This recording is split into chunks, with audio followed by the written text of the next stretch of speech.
Good morning dear students, welcome to DNA commerce. कसे आहात? I hope मजेत असाल आणि अकाउंटन्सी एन्जॉय करत असाल, अकाउंटन्सी शिकत असाल फक्त DNA कॉमर्स सोबत. तर विद्यार्थी मित्रांनो, तुम्हाला सर्वांना माहीतच झालेलं आहे 12वी कॉमर्स या वर्गामध्ये शिकणाऱ्या सर्व विद्यार्थ्यांसाठी जी बोर्डाची परीक्षा आपण यावर्षी देणार आहोत, या बोर्डाच्या परीक्षेमध्ये जो विद्यार्थ्यांना एक महत्त्वाचा विषय वाटतो अकाउंटन्सी आणि खूप डिफिकल्ट वाटतो, खूप त्याची भीती मनामध्ये विद्यार्थी बाळगतात, तर असं काही नाही आहे. तुम्ही अकाउंटन्सी अगदी सोप्या पद्धतीने शिकू शकतात आणि अकाउंटन्सी हा एकमेव विषय असा आहे ज्याच्यामध्ये तुम्ही सगळ्यात जास्त मार्क्स स्कोर करू शकतात.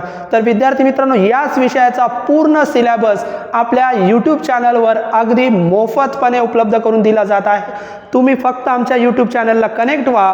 12th कॉमर्स या नावाची सेपरेट प्लेलिस्ट आपण या ठिकाणी क्रिएट केलेली आहे. तुम्ही त्या प्लेलिस्टला जॉईन करा आणि पूर्ण सिलेबस शिका अगदी मोफत. तर विद्यार्थी मित्रांनो, आपल्या जे लेक्चर सिरीज चालू झालेले आहे त्याच्यामध्ये आपण दुसरा टॉपिक सुरू केलेला आहे, accounts of not for profit concern. तर नॉट फॉर प्रॉफिट कन्सर्न ज्या NGO असतात त्याच्या नावातच आहे नॉट फॉर प्रॉफिट. अशा ऑर्गनायझेशन्स जे नफा मिळवण्यासाठी, प्रॉफिट मिळवण्यासाठी सुरू झालेल्या नसून ते आपल्या सभासदांना, लोकांना, जनतेला सेवा देण्यासाठी उपलब्ध झालेले असतात, सुरू झालेले असतात. अशा NGO, अशा नॉट फॉर प्रॉफिट कन्सर्नची माहिती आपण या ठिकाणी घेत आहोत. पहिला लेक्चर आपला झालेला आहे. त्या पहिल्या लेक्चरमध्ये आपण NGO काय असतात, नॉन ट्रेडिंग ऑर्गनायझेशन्स काय असतात, ट्रेडिंग ऑर्गनायझेशन्स काय असतात, दोघांमध्ये काय फरक आहे ते शिकलो. नॉन ट्रेडिंग ऑर्गनायझेशनचा अर्थ आपण शिकलो. नॉन ट्रेडिंग ऑर्गनायझेशन्स कोणत्या हेतूने स्थापन झालेले असतात त्याची माहिती आपण या ठिकाणी घेतली. त्याच्यानंतर नॉन ट्रेडिंग ऑर्गनायझेशनचे उदाहरणं आपण बघितले आणि सगळ्यात महत्त्वाचं, नॉन ट्रेडिंग ऑर्गनायझेशन्स आपले अकाउंट्स कसे मेंटेन करतात त्याची सुद्धा आपण माहिती घेतलेली आहे. आता आपण नेक्स्ट लेक्चरमध्ये आलेलो आहोत. विद्यार्थी मित्रांनो, 12वी बोर्डाच्या परीक्षेमध्ये एक कंपल्सरी प्रश्न अजून एक या टॉपिकवर तुम्हाला विचारला जातो, त्याला ऑर नसतं. 12 मार्काला तुम्हाला प्रॉब्लेम येतो नॉन ट्रेडिंग ऑर्गनायझेशनवर आणि तो प्रॉब्लेम अगदी सोपा आहे. तुम्ही फक्त आमच्या लेक्चर सिरीजला कनेक्ट व्हा आणि टॉपिक समजून घ्या. हे 12 मार्क तुम्ही आउट ऑफ सहज हा प्रॉब्लेम सोडू शकतात. तर नॉन ट्रेडिंग ऑर्गनायझेशनमध्ये अकाउंट्स कसे मेंटेन केले जातात ते आजपासून आपण शिकणार आहोत. त्यापूर्वी विद्यार्थी मित्रांनो, जर तुम्ही आपल्या चॅनलला नवीन आलेला असाल तर आपल्या व्हिडिओला लाईक करत चला, आपल्या चॅनलला सबस्क्राईब करायला विसरू नका आणि जास्तीत जास्त कॉमर्सच्या विद्यार्थ्यांपर्यंत हा चॅनल शेअर करा. कारण अकाउंटन्सी शिकवण्याचा एक छोटासा प्रयत्न या ठिकाणी आम्ही करत आहोत, ज्यामुळे असंख्य विद्यार्थ्यांचं जे अकाउंटमधलं जे काही अडचणी आहेत त्या अडचणी सोडविण्यासाठी नक्कीच या चॅनलची तुम्हाला मदत होणार आहे. तर तुम्ही अकाउंट शिकण्यासाठी या चॅनलला जॉईन करा आणि अकाउंटची भीती आता विसरून जा. विद्यार्थी मित्रांनो, आपण प्रॉब्लेम सोडवताना कोणकोणते अकाउंट मेंटेन करणार आहोत? तर नॉन ट्रेडिंग ऑर्गनायझेशन्समध्ये receipt and payment account, income and expenditure account आणि बॅलन्स शीट एवढेच अकाउंट मेंटेन केले जातात. म्हणजे या नॉन ट्रेडिंग ऑर्गनायझेशनमध्ये trial balance, trading account, profit and loss account हे अकाउंट्स मेंटेन आपण करत नाही, कारण ही NGO आहे, नॉन ट्रेडिंग ऑर्गनायझेशन्स आहे. तर इथं रिसिप्ट अँड पेमेंट अकाउंट असतं, ट्रायल बॅलन्स ऐवजी प्रॉफिट अँड लॉस अकाउंट ऐवजी इथं इन्कम अँड एक्सपेंडिचर अकाउंट बनवलं जातं आणि बॅलन्स शीट तुम्हाला माहीतच आहे, बॅलन्स शीट लायबिलिटी आणि असेट्स. तर या पद्धतीने आपण बनवलं जातं. तुम्हाला ट्रायल बॅलन्स दिला जात नाही, तर तुम्हाला क्वेश्चनमध्ये रिसिप्ट्स अँड पेमेंट अकाउंट दिला जातो. तर रिसिप्ट्स अँड पेमेंट अकाउंट काय आहे, इन्कम अँड एक्सपेंडिचर अकाउंट काय आहे, आजच्याच लेक्चरला अगदी डिटेल आपण शिकणार आहोत आणि मग नंतर आपण प्रॉब्लेम शिकणार आहोत. म्हणजे तुम्ही पहिले अगोदर हे लेक्चर सिरीज जॉईन करा, थेरी समजून घ्या. एकदा तुम्हाला थेरी समजली की प्रॉब्लेम सोडवण्यामध्ये तुम्हाला कोणतीही अडचण येणार नाही. तर विद्यार्थी मित्रांनो, रिसिप्ट अँड पेमेंट अकाउंट आपण या ठिकाणी समजून घेऊया. इथं मी काही रिसिप्ट आणि काही पेमेंट्स लिहिलेले आहेत. तर लक्षात घ्या, या रिसिप्ट अँड पेमेंट अकाउंटच्या डेबिट साईड जी असेल तिला आपण रिसिप्ट म्हणतो आणि क्रेडिट साईडला आपण म्हणतो पेमेंट्स. तर क्रेडिट साईड पेमेंट असते, डेबिट साईड रिसिप्ट असते.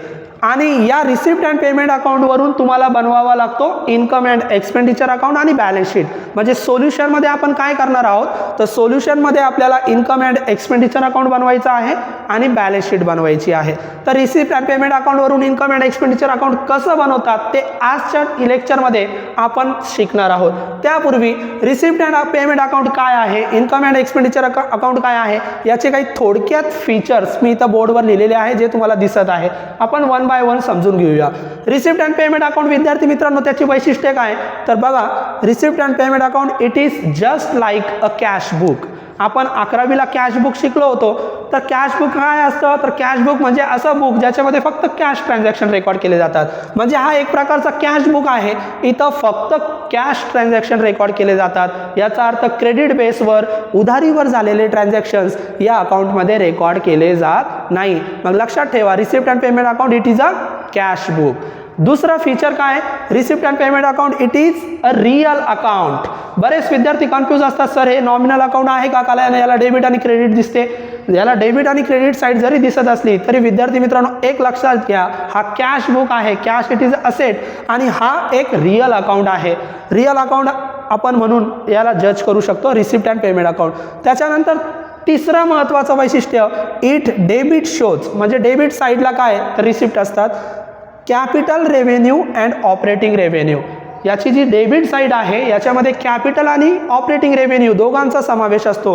रेव्हेन्यू म्हणजे काय, तर रिसिप्टचा अर्थ होतो रेव्हेन्यू. रेव्हेन्यू म्हणजे इन्कम. म्हणजे त्या NGOला, त्या नॉन ट्रेडिंग ऑर्गनायझेशनला जितके पण इन्कम होतात, जितके पण इन्कम मिळतात, ते इन्कम ते काय करतात, सगळे रिसिप्टला रेकॉर्ड करतात. मग रिसिप्टला कोणते इन्कम रेकॉर्ड करतात, तर दोन प्रकारचे इन्कम या ठिकाणी आपण लिहिले बघा.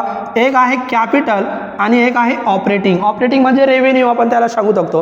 कॅपिटल म्हणजे लॉंग टर्म, मग दीर्घकाळासाठी जे काही इन्कम तुम्हाला मिळतात ते पण तुम्ही इथं रेकॉर्ड करा. ऑपरेटिंग म्हणजे शॉर्ट टर्म, रोजचे डे टू डे जे काही इन्कम तुम्हाला होतात ते पण तुम्ही या ठिकाणी रेकॉर्ड करा. म्हणजे या रिसिप्ट अँड पेमेंट अकाउंटमध्ये चालू वर्ष म्हणजे करंट इयर, प्रिव्हियस इयर आणि नेक्स्ट इयर अशा तिन्ही वर्षाचे इन्कम आपण कन्सिडर करू शकतो. म्हणजे प्रिव्हियस इयरचे पण इन्कम इथं असू शकतात, करंट इयरचे पण असू शकतात आणि नेक्स्ट इयरचे पण असू शकतात. त्याला आपण काय म्हणलो, it includes all capital and operating revenues. म्हणजे याच्या डेबिट साईडमध्ये सगळे कॅपिटल आणि ऑपरेटिंग रेव्हेन्यू असतात. आता याची क्रेडिट साईड म्हणजे काय, पेमेंट. पेमेंट म्हणजे खर्च.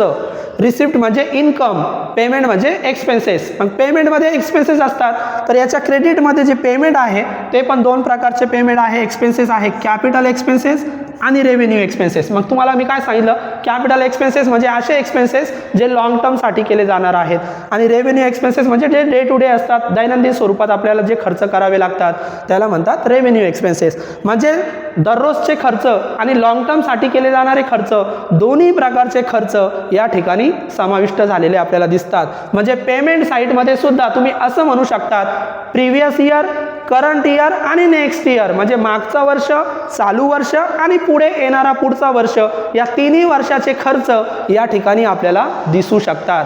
म्हणजे हा रिसिप्ट अँड पेमेंट अकाउंट फक्त करंट इयरचा आहे का, नाही. रिसिप्ट अँड पेमेंट अकाउंटमध्ये प्रिव्हियस इयर, करंट इयर आणि नेक्स्ट इयर असे सगळे इन्कम आणि एक्सपेन्सेस असू शकतात. हे लक्षात ठेवा, हे खूप महत्त्वाचं वैशिष्ट्य आहे. त्याच्यानंतर हे तर मी तुम्हाला अगोदरच सांगितलं, non cash items not recorded. Non-cash items are not included in receipt and payment account. Receipt and payment account मध्ये नॉन कॅश ट्रान्झॅक्शन म्हणजे उधारीवर झालेले ट्रान्झॅक्शन रेकॉर्ड केले जात नाही. कारण पहिलंच वैशिष्ट्य मी तुम्हाला सांगितलं, हा कॅश बुक आहे. म्हणजे याच्यामध्ये फक्त कॅश ट्रान्झॅक्शन रेकॉर्ड केले जातात, उधारीवरचे ट्रान्झॅक्शन रेकॉर्ड केले जात नाही. आणि लास्ट वैशिष्ट्य, it shows opening and closing balances of cash. तुम्ही जर बघितलं तर याच्या सुरुवातीला इथं कॅशचा बॅलन्स दिसतोय आणि याच्या शेवटी एंडिंगला इथं क्लोजिंगला कॅशचा बॅलन्स दिसतोय. म्हणजे रिसिप्ट अँड पेमेंट अकाउंटची सुरुवात सुद्धा ओपनिंग कॅश बॅलन्सने होते आणि एंड क्लोजिंग सुद्धा क्लोजिंग कॅश बॅलन्सने होते. म्हणजे रिसिप्ट अँड पेमेंट अकाउंटमध्ये ओपनिंग आणि क्लोजिंग कॅश बॅलन्सेस असतात, हे लक्षात ठेवा. मग ओपनिंग कॅश बॅलन्स रिसिप्टला असतो आणि क्लोजिंग कॅश बॅलन्स पेमेंटला असतो, हे एक लक्षात ठेवा. तर रिसिप्ट अँड पेमेंट अकाउंटचं अजून एक वैशिष्ट्य, याच्यामध्ये ओपनिंग आणि क्लोजिंग कॅश बॅलन्सेस असू शकतात. तर हा झाला रिसिप्ट अँड पेमेंट अकाउंटचं थोडक्यात वैशिष्ट्य, थोडक्यात आपण माहिती घेतली. आता रिसिप्ट म्हणजे इन्कम आणि पेमेंट म्हणजे एक्सपेन्सेस. याच्यावरून तुम्ही कोणता अकाउंट बनवणार आहात सोल्युशनमध्ये, तर रिसिप्ट अँड पेमेंट अकाउंट आपल्याला क्वेश्चनमध्ये दिला जाणार. याच्यावरून आपण बनवणार इन्कम अँड एक्सपेंडिचर अकाउंट. मग याचं नाव बघा काय आहे, इन्कम अँड एक्सपेंडिचर अकाउंट. याचं नाव आहे इन्कम अँड एक्सपेंडिचर अकाउंट. म्हणजे पहिला शब्द इन्कम आहे, बरेच विद्यार्थी काय करतात, पहिला शब्द इन्कम आहे ना, तर पहिली साईड इन्कम, दुसरी साईड एक्सपेंडिचर, असं करू नका. याचं नाव जरी इन्कम अँड एक्सपेंडिचर अकाउंट असलं तरी डेबिटला आपण एक्सपेन्सेस घेतो, कारण हा नॉमिनल अकाउंट आहे. इथं तुम्हाला फीचरमध्ये दिसतं. पण नॉमिनल अकाउंटचा रूल तुम्हाला माहिती आहे, debit all expenses and losses, credit all incomes and gain. डेबिटमध्ये सगळे एक्सपेन्सेस आणि लॉसेस असतात. मग याच्या डेबिट साईडला तुम्ही एक्सपेंडिचर तयार करा आणि क्रेडिट साईडला इन्कम तयार करा. म्हणजे नाव जरी इन्कमने सुरू होत असलं तरी इन्कम क्रेडिटला द्यायचं आणि एक्सपेंडिचर डेबिटला द्यायचं. आता हे अकाउंट कसं सोडवणार, तर हे अकाउंट या रिसिप्ट अँड पेमेंट अकाउंटवरून सोडवणार. तर काय करायचं विद्यार्थी मित्रांनो, लक्ष द्या. रिसिप्ट म्हणजे काय सांगितलं मी, इन्कम. मग रिसिप्ट म्हणजे इन्कम. मग इन्कम कुठे आहे आपले, क्रेडिटला. मग जेवढे रिसिप्ट दिसतात ते सगळेच्या सगळे इन्कमला रेकॉर्ड करायचे का, नाही. मग जेवढे पेमेंट म्हणजे खर्च, मग जेवढे खर्च आहे ते सगळे एक्सपेन्सेसमध्ये रेकॉर्ड करायचे का, नाही. तर अगोदर मी काय करतोय, आपण समजून घेऊ. जसं रिसिप्ट अँड पेमेंट अकाउंटची माहिती आपण घेतली तशी एक्सपेंडिचर आणि इन्कम अँड एक्सपेंडिचर अकाउंटची थोडक्यात माहिती समजून घेऊ आणि नंतर मी तुम्हाला याचा रूल सांगेल आणि नंतर मी तुम्हाला लाईव्ह पोस्टिंग इथं या ठिकाणी करून दाखवणार की रिसिप्टवरून इन्कम कशी तयार होते आणि पेमेंटवरून एक्सपेंडिचर कशी तयार होते. तर विद्यार्थी मित्रांनो, याचे वैशिष्ट्य काय, तर it is just like a profit and loss account. बघा, आपण पार्टनरशिप फायनल अकाउंटमध्ये प्रॉफिट अँड लॉस अकाउंट तयार केला होता. प्रॉफिट अँड लॉस अकाउंट का तयार केला जातो, profit and loss account is prepared to find out net profit and net loss of that particular business. त्या बिझनेसचा नेट प्रॉफिट किती, नेट लॉस किती हे शोधण्यासाठी आपण प्रॉफिट अँड लॉस अकाउंट बनवतो. प्रॉफिट किती आणि लॉस किती, NGO बनतोय. आता आपण नॉट प्रॉफिट कन्सर्नची माहिती घेतोय. NGOचा उद्देश प्रॉफिट मिळवणे नाहीच आहे. मग प्रॉफिट मिळवणे नाही म्हणजे इथं प्रॉफिट अँड लॉस अकाउंट तयार होणार नाही. मग प्रॉफिट अँड लॉस अकाउंट ऐवजी त्यालाच एक सिमिलर अकाउंट ते बनवतात. कोणता, इन्कम अँड एक्सपेंडिचर अकाउंट. तुम्ही याला प्रॉफिट अँड लॉस अकाउंट सारखं सुद्धा ट्रीट करू शकतात. मग हा एक प्रॉफिट अँड लॉस अकाउंट सारखाच आहे, परंतु हा प्रॉफिट आणि लॉस शोधण्यासाठी तयार केला जात नाही. हा अकाउंट तयार केला जातो सरप्लस आणि डेफिसिट शोधण्यासाठी. ते काय आहे मी तुम्हाला सांगेलच, थेअरीमध्ये आपण शिकलेलोच आहोत. दुसरा, it is a nominal account. तुम्हाला ऑब्जेक्टिव्हमध्ये येऊ शकतं. रिसिप्ट अँड पेमेंट अकाउंट हा रिअल अकाउंट आहे आणि इन्कम अँड एक्सपेंडिचर अकाउंट हा नॉमिनल अकाउंट आहे. हा नॉमिनल अकाउंट आहे. त्याच्यानंतर it records all revenue incomes and revenue expenditure. Me revenue आणि कॅपिटल याची माहिती दिली होती. कॅपिटल म्हणजे long term, previous year, current year, next year. Revenue म्हणजे फक्त करंट इयरचे. आता इथं बघा, it records all revenue incomes and revenue expenditure. या अकाउंटमध्ये फक्त रेव्हेन्यू इन्कम आणि रेव्हेन्यू एक्सपेंडिचर रेकॉर्ड केले जातात. रेव्हेन्यू इन्कम आणि रेव्हेन्यू एक्सपेंडिचर. रेव्हेन्यू शब्द म्हणजे फक्त करंट इयर, म्हणजे या अकाउंटमध्ये फक्त करंट इयरचेच खर्च आणि करंट इयरचेच इन्कम रेकॉर्ड केले जातात. या अकाउंटमध्ये नेक्स्ट इयर आणि previous year capital income, capital expenditure record केले जात नाही. हा सगळ्यात मोठा फरक आहे. इथं बघा, previous year, current year, next year सगळे इन्कम एक्सपेंडिचर असू शकतात, परंतु इन्कम अँड एक्सपेंडिचर अकाउंट हा फक्त करंट इयरसाठीच बनवला जातो, चालू वर्षासाठीच बनवला जातो. या अकाउंटमध्ये फक्त करंट इयरचे इन्कम आणि करंट इयरचे एक्सपेंडिचर कन्सिडर करायचे. Next year, previous year consider करू नका. हा सगळ्यात महत्त्वाचा फरक. त्याच्यानंतर it records current year income आणि करंट इयर एक्सपेंडिचर जे आपलं झालेले आहे. करंट इयरचेच आपण इन्कम आणि करंट इयरचेच एक्सपेंडिचर रेकॉर्ड करणार. It is prepare to find out surplus or deficit. मी तुम्हाला सांगितलं, हा सरप्लस किंवा डेफिसिट शोधण्यासाठी तयार केला जातो. कसं, तर लक्ष द्या. फॉर एक्झाम्पल, तुमची इन्कम साईड जास्त आहे, आपण क्लोज केलं अकाउंट आणि तुमची इन्कम साईड जास्त आली, तर इन्कमची टोटल ती तुम्ही इकडे लिहा. एक्सपेन्सेसला कोणती साईड जास्त आहे, क्रेडिट साईड जास्त आहे, म्हणजे डेबिटला डिफरन्स येणार. मग इकडे जो डिफरन्स येणार ना, त्याला आपण नाव देणार सरप्लस. आणि समजा तुमची डेबिट जास्त आहे तर डिफरन्स कुठे येणार, क्रेडिटला. क्रेडिटला जर डिफरन्स आला तर त्याला तुम्ही नाव द्या डेफिसिट. तर या पद्धतीने लक्षात घ्या. म्हणजे या अकाउंटमध्ये it is prepare to find out surplus or deficit. म्हणजे हे अकाउंट कशासाठी बनवलं जातं, सरप्लस किंवा डेफिसिट शोधण्यासाठी. क्रेडिट जास्त असेल तर सरप्लस, डेबिट जास्त असेल तर डेफिसिट. आणि नंतर हे सरप्लस किंवा डेफिसिट तुम्ही बॅलन्स शीटला कॅपिटल फंडमध्ये ट्रान्सफर करणार. सरप्लस जर मिळालं तर कॅपिटल फंडमध्ये ॲड करणार, डेफिसिट जर मिळालं तर लेस करणार. ते प्रॉब्लेम सोडवताना आपण शिकणारच आहोत. त्याच्यानंतर second last, it has no opening balances. जसं इथं आपण शिकलो होतो, रिसिप्ट अँड पेमेंट अकाउंटमध्ये ओपनिंग कॅश बॅलन्स असतो, क्लोजिंग कॅश बॅलन्स असतो, कारण हा कॅश बुक आहे. हे काय कॅश बुक नाही आहे, इथं फक्त इन्कम आणि एक्सपेंडिचर रेकॉर्ड करायचे. कॅश असेट आहे, इकडं असेट रेकॉर्ड होणार नाही. मग इथं जर असेट रेकॉर्ड होत नसतील तर ओपनिंग आणि क्लोजिंग कॅश इथं येणार नाही. म्हणजे इथं ओपनिंग आणि क्लोजिंग बॅलन्स नसतो, हे लक्षात घ्या. ओपनिंग आणि क्लोजिंग बॅलन्स फक्त रिसिप्ट अँड पेमेंट अकाउंटमध्ये असतो. इन्कम अँड एक्सपेंडिचर अकाउंटमध्ये ओपनिंग आणि क्लोजिंग बॅलन्स नसतो. शेवटचं, it records cash and non cash items. इथं मी सांगितलं होतं हा कॅश बुक आहे, इथं फक्त कॅश ट्रान्झॅक्शन रेकॉर्ड केले जातात, उधारीवरचे नाही. हे काही कॅश बुक नाही, इथं तुम्ही कॅश ट्रान्झॅक्शन आणि नॉन कॅश ट्रान्झॅक्शन दोन्ही ट्रान्झॅक्शन रेकॉर्ड करू शकतात. म्हणजे रोखमध्ये झालेले व्यवहार आणि उधारीवर झालेले व्यवहार दोन्ही ट्रान्झॅक्शन या अकाउंटमध्ये रेकॉर्ड केले जातात. तर याला म्हणतात income and expenditure account. Income and expenditure account आपण सोल्युशनमध्ये घेणार आहोत. आणि बॅलन्स शीट तुम्हाला सर्वांना माहितीच आहे, फायनल अकाउंट आपण शिकलेलो आहोत. तर इन्कम अँड एक्सपेंडिचर अकाउंट जर तुम्हाला बनवायला जमलं तर निम्मा प्रॉब्लेम संपला. आता मी इथंच या ठिकाणावरून रिसिप्टवरून इन्कम आणि पेमेंटवरून एक्सपेंडिचर कसं बनवायचं तर लक्षात घ्या. रिसिप्ट म्हणजे इन्कम, म्हणजे इथं आलेले ट्रान्झॅक्शन तुम्ही इन्कमला रेकॉर्ड करा, आणि पेमेंट म्हणजे एक्सपेन्सेस, पेमेंटमध्ये दिलेले ट्रान्झॅक्शन तुम्ही एक्सपेन्सेसला रेकॉर्ड करा.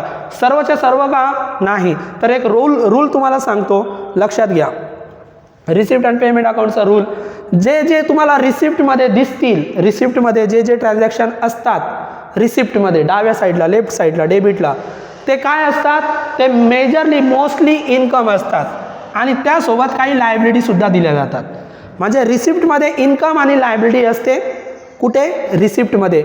तर जे तुम्हाला इन्कम वाटतात ते सगळेच्या सगळे इन्कम इकडे रेकॉर्ड करा इन्कमला. आणि इथे या ठिकाणी फक्त इन्कम असतात का? नाही, तर लायबिलिटी पण असतात. जे लायबिलिटीज वाटतात ते लायबिलिटीजला रेकॉर्ड करा बॅलन्स शीटमध्ये. संपलं. आता तुम्ही म्हणणार सर इथं इन्कम आणि लायबिलिटी दोन्ही पण असतात, पण जास्त करून सगळ्या इन्कम दिल्या जातात, लायबिलिटी काय जास्त दिल्या जात नाही. 1-2 लायबिलिटी नॉमिनल स्वरूपात दिल्या जातात.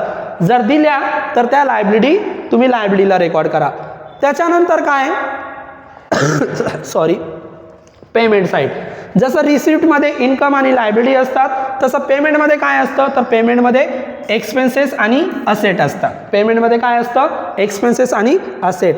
तर याच्यामध्ये एक्सपेन्सेस आणि असेट असतात. जे तुम्हाला एक्सपेन्सेस वाटतात ते एक्सपेन्सेसला रेकॉर्ड करा, जे तुम्हाला असेट वाटतात ते असेटला म्हणजे बॅलन्स शीटला रेकॉर्ड करा. मग तुम्ही म्हणणार सर इथं फक्त एक्सपेन्सेस आणि असेट असतात, तर जास्त काय असतं, तर जास्त एक्सपेन्सेसच असतात, असेट 1-2 असतात फक्त.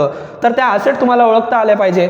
ज्या तुम्हाला एक्सपेन्सेस वाटतात ते एक्सपेन्सेसला रेकॉर्ड करा, जे असेट वाटतात ते बॅलन्स शीटच्या असेटला रेकॉर्ड करा. फक्त एवढं करायचं. म्हणजे काय, रिसिप्टवरून एक ॲरो मी करतो या ठिकाणी, तेवढं लक्षात ठेवा फक्त. रिसिप्टवरून, या रिसिप्ट साईटवरून तुम्ही कोणती साईट? इन्कम. रिसिप्टवरून कोणत्या साईडला रेकॉर्ड करणार? इन्कम. म्हणजे या ठिकाणी आलेले इन्कम साईड म्हणजे क्रेडिटला रेकॉर्ड करा. आणि पेमेंटवरून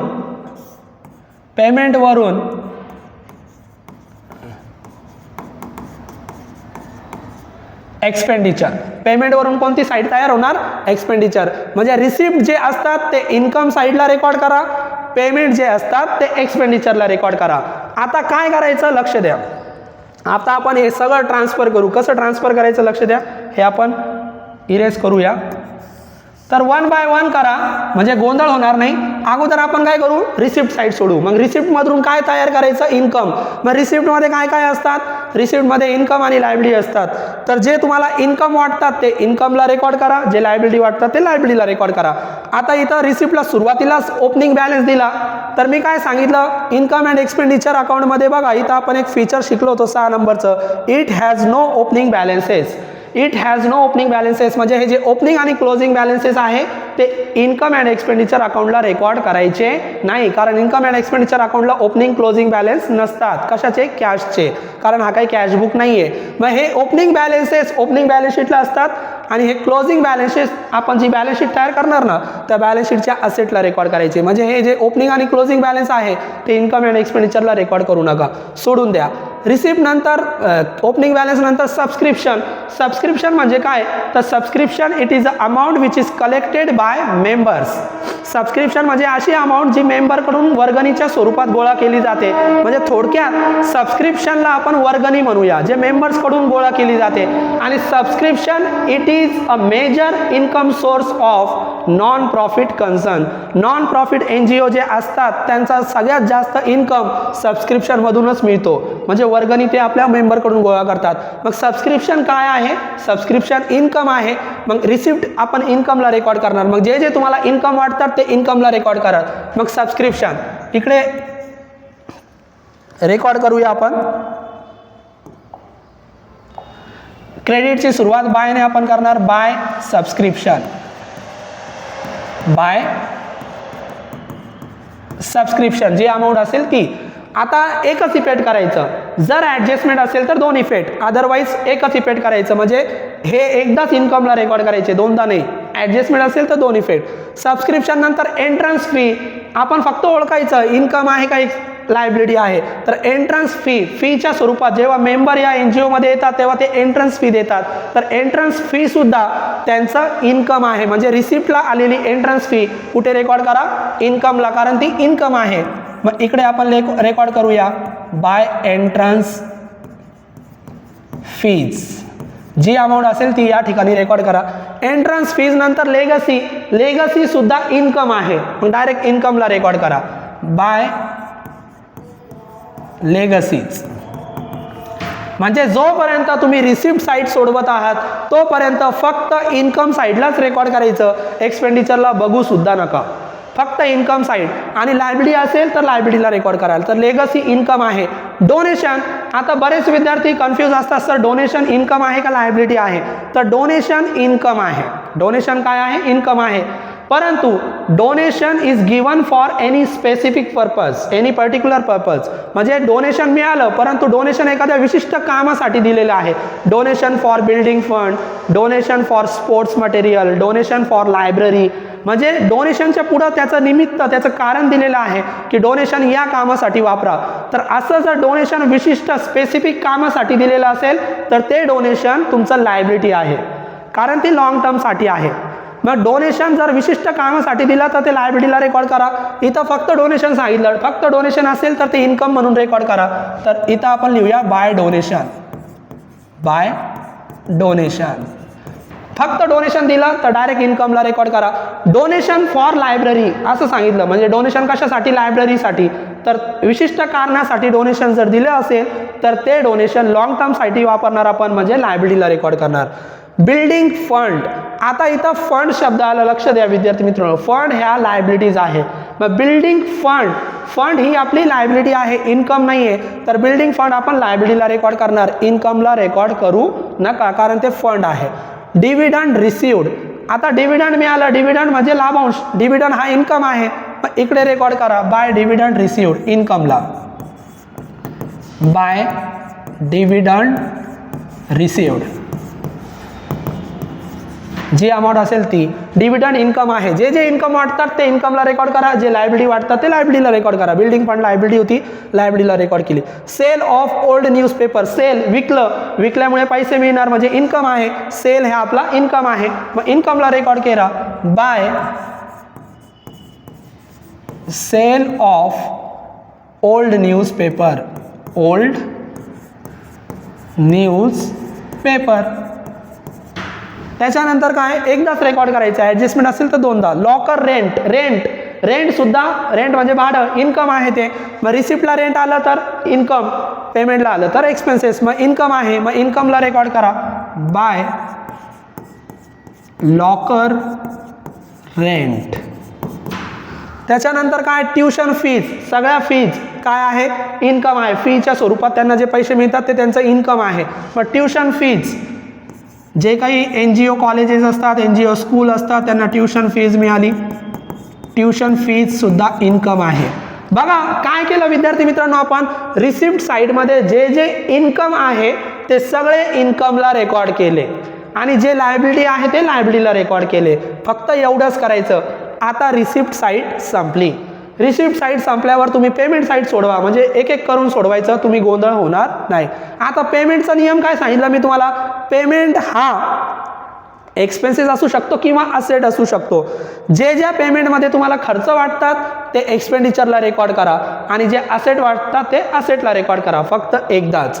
मग सॅलरी खर्च आहे, मग पेमेंटमध्ये जे जे खर्च आहे ते सर्व एक्सपेंडिचरला रेकॉर्ड करा. आता इन्कमला रेकॉर्ड करायचं नाही, म्हणजे रिसिप्टवरून इन्कम बनवायची आणि पेमेंटवरून एक्सपेंडिचर बनवायचं, बस एवढंच लक्षात ठेवा. मग सॅलरी खर्च आहे, इथे लिहा टू सॅलरीज एकदाच रेकॉर्ड करा, ॲडजस्टमेंट असेल तर दोनदा रेकॉर्ड करा. प्रिंटिंग अँड स्टेशनरी खर्च आहे, सगळे खर्च इथं एक्सपेंडिचरला रेकॉर्ड करा. To printing and stationery. Printing and stationery नंतर जनरल एक्सपेन्सेस खर्च आहे, सगळे खर्च तुम्ही एक्सपेंडिचरला रेकॉर्ड करा. To general expenses. General expenses नंतर ऑडिट फी खर्च आहे, मग ऑडिट फी खर्च आहे एक्सपेंडिचरला रेकॉर्ड करा. टू ऑडिट फीज एकदाच रेकॉर्ड करायचं. टुर्नामेंट एक्सपेन्सेस म्हणजे खर्च, मग इथं लिहा टू टुर्नामेंट एक्सपेन्सेस. त्याच्यानंतर बँक चार्जेस खर्च आहे, बँकेला काही आपण खर्च केला, चार्जेस भरले, बँक चार्जेस. जे जे तुम्हाला खर्च वाटतात ते सगळेच्या सगळे खर्च डायरेक्ट पेमेंटवरून एक्सपेंडिचरला रेकॉर्ड करायचे. बिल्डिंग एक्सपेन्सेस नाही, बिल्डिंग असेट आहे, नियम लक्षात ठेवा. एक्सपेन्सेस किंवा असेट, तर बिल्डिंग एक्सपेन्सेस नाही, ती असेट आहे, तर बिल्डिंग इकडे रेकॉर्ड होणार का, नाही, तर बिल्डिंग रेकॉर्ड होणार असेटमध्ये. त्याच्यानंतर रिपेअर असेट नाही आहे, रिपेअर खर्च आहे. जे जे एक्सपेन्सेस वाटतात ते एक्सपेंडिचरला रेकॉर्ड करा, जे असेट वाटतात ते असेटला रेकॉर्ड करा. मग रिपेअर खर्च आहे, मग इकडे रेकॉर्ड करा टू रिपेअर्स. त्याच्यानंतर balance carry down, closing cash balance. मी तुम्हाला सांगितलं ओपनिंग बॅलन्स आणि closing balance income and expenditure अकाउंटला रेकॉर्ड होत नाही, कारण यांना बॅलन्सेस नसतात. मग ओपनिंग बॅलन्स शीटला असतो, आणि हा जो क्लोजिंग बॅलन्स आहे ना इथं दिलेला, तो आपली जी बॅलन्स शीट आपण बनवणार त्या बॅलन्स शीटमध्ये असेटला रेकॉर्ड करायचे, कॅश इन हँड आणि कॅश ॲट बँक. तेव्हा मी तुम्हाला प्रॉब्लेममध्ये सांगेलच. बघा आपण काय केलं, रिसिप्टवरून इन्कम तयार केली आणि पेमेंटवरून एक्सपेंडिचर तयार केली, इतकं सोपं आहे. त्याच्यानंतर आपण काय करणार, हे अकाउंट क्लोज करणार. समजा क्रेडिट जास्त आहे तर आपल्याला डेबिटला डिफरन्स येणार, डेबिटला डिफरन्स आलं तर याला नाव द्या, काय सांगितलं होतं मी, हे अकाउंट सरप्लस किंवा डेफिसिट येतं. डेबिट जास्त असेल तर क्रेडिटला डिफरन्स येणार, क्रेडिटला डिफरन्स आलं तर बाय डेफिसिट. आणि हे सरप्लस आणि डेफिसिट कॅपिटल फंड बॅलन्स शीटच्या लायबिलिटीमध्ये ॲड किंवा लेस करायचं. सरप्लस आलं तर ॲड, डेफिसिट आलं तर लेस. कशामध्ये, कॅपिटल फंडमध्ये. ते प्रॉब्लेममध्ये मी तुम्हाला शिकवणार. आजच्या लेक्चरला आपल्याला फक्त रिसिप्ट अँड पेमेंट अकाउंट आणि इन्कम अँड एक्सपेंडिचर अकाउंटची माहिती घ्यायची होती, ती आपण या ठिकाणी घेतलेली आहे. दोन्ही अकाउंटचे वैशिष्ट्य मी तुम्हाला सांगितले. त्याच्यानंतर रिसिप्टवरून इन्कम तयार करायचं आणि पेमेंटवरून एक्सपेंडिचर तयार करायचं, म्हणजे इन्कम अँड एक्सपेंडिचर अकाउंट हा पूर्ण या अकाउंटवर डिपेंड आहे. जसं रिसिप्ट अँड पेमेंट अकाउंट आहे त्या पद्धतीने तुम्ही इन्कम अँड एक्सपेंडिचर अकाउंट तयार करा. याच्यामध्ये 3 वर्षाची माहिती असते, हा फक्त करंट इयरसाठी असतो. करंट इयरचीच माहिती तुम्ही या ठिकाणी रेकॉर्ड करा. तर विद्यार्थी मित्रांनो, तुम्हाला रिसिप्ट अँड पेमेंट अकाउंट आणि इन्कम अँड एक्सपेंडिचर अकाउंट याच्यामधला फरक या ठिकाणी आपण सांगितलेला आहे, तो तुम्हाला समजलेला असेल. त्याच्यानंतर रिसिप्टवरून तुम्ही इन्कमला रेकॉर्ड करायचं आणि जी पेमेंट साईड आहे त्याच्यावरून कोणती साईड बनवायची, एक्सपेंडिचर साईड बनवायची, फक्त एवढंच करायचं. आणि हे ट्रान्सफर करत असताना जर ॲडजस्टमेंट असेल तर ॲडजस्टमेंटचे करायचे 2 इफेक्ट. मग कोणते ॲडजस्टमेंट असतात सर या प्रॉब्लेममध्ये, कोणकोणते येऊ शकतात, तर विद्यार्थी मित्रांनो चिंता करू नका. जसं मी तुम्हाला रिसिप्ट अँड पेमेंट अकाउंट अगोदर सर्व समजून सांगितलं, तसंच आपण ॲडजस्टमेंटचा सुद्धा एक लेक्चर घेणार, तिथं आपण सगळ्या ॲडजस्टमेंट समजून घेऊ आणि नंतरच पहिला प्रॉब्लेम सुरू करू. तर तुम्ही काय करा, फक्त आमच्या चॅनलला कनेक्ट व्हा. एकदा आमच्या चॅनलला कनेक्ट झाले तर अकाउंट शिकण्याची भीती आता राहिलेली नाही. तुम्ही अकाउंटमध्ये खूप चांगला स्कोर या ठिकाणी करणार. फक्त तुम्ही आमच्या चॅनलला कनेक्टेड राहा आणि जास्तीत जास्त विद्यार्थ्यांपर्यंत हा चॅनल शेअर करा. पुढच्या लेक्चरला आपण ॲडजस्टमेंटची माहिती घेऊया की कोणकोणते ॲडजस्टमेंट असतात आणि कसे इफेक्ट करायचे. तोपर्यंत आपण इथं थांबूया. थँक्यू.